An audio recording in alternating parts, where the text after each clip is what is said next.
I actually came to school here at Christopher Newport University. I went through undergraduate, I got my bachelor's degree in biology, and then I went on to complete the 5-year master's program in environmental science.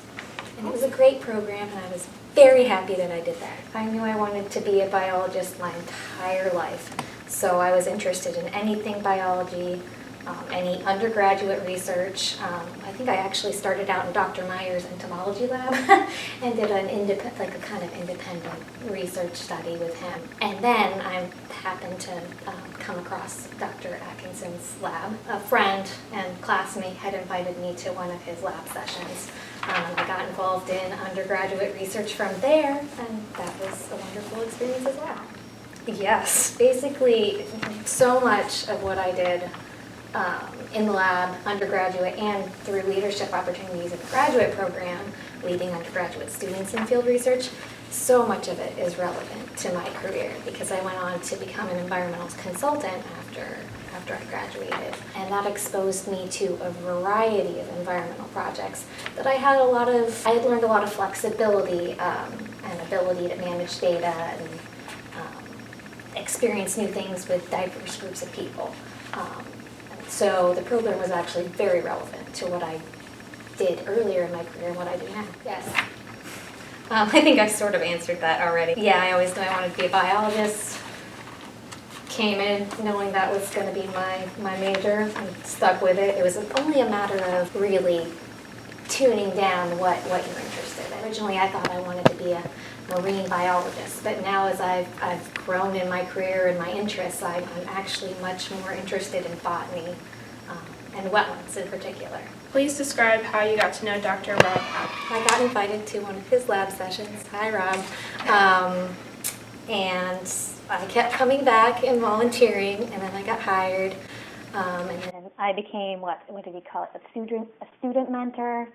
And from there, it was a kind of fortuitous timing that I came across a great project for my thesis, and from there it just naturally evolved into attending the 5-year master's program. I work right now at the City of Chesapeake Public Works Department. I am basically their in-house environmental specialist. I do like my job. I get to work outside sometimes. There's also a lot of paperwork and permit writing required, but sometimes I get to play outside, and I also have my own office, which is a new upgrade and experience for me. I have a good bit of flexibility in my own schedule, which is really nice, and the work I do is pretty interesting. Part of my job is to enforce the Chesapeake Bay Preservation Act within the City of Chesapeake. So I basically enforce when trees are cleared in an area that's not permitted. We send out a notice requiring them to plant the amount of trees designated by the ordinance, and that helps to preserve water quality in the Chesapeake Bay because trees within this protected riparian buffer, they kind of prevent too much impermeable surfaces and too much erosion and sediments and nutrients leaking out into our waterways and improve water quality. So my position basically focuses on the Chesapeake Bay Preservation Act and the Clean Water Act. So I work on wetland delineations and permit applications for various city projects.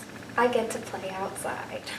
Reforestation isn't particularly my specialty. I guess the closest thing I get in my position is the Chesapeake Bay Preservation Act.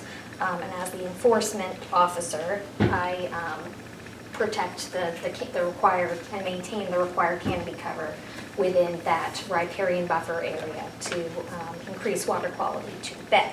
So when trees are removed from that area, obviously it's a detriment to water quality.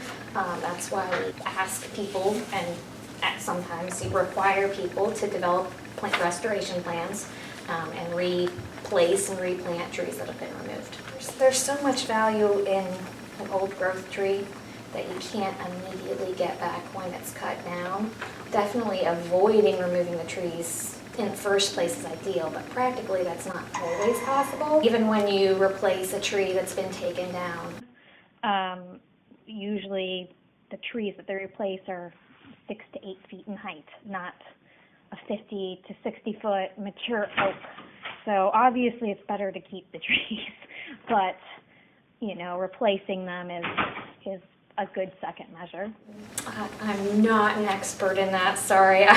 I know that Rob works on various projects and some of his other students work on projects involving restoration of longleaf pine habitat. I don't know if he's currently focusing on Atlantic white cedar habitat. Other than that, that's all I know. Well, plant trees.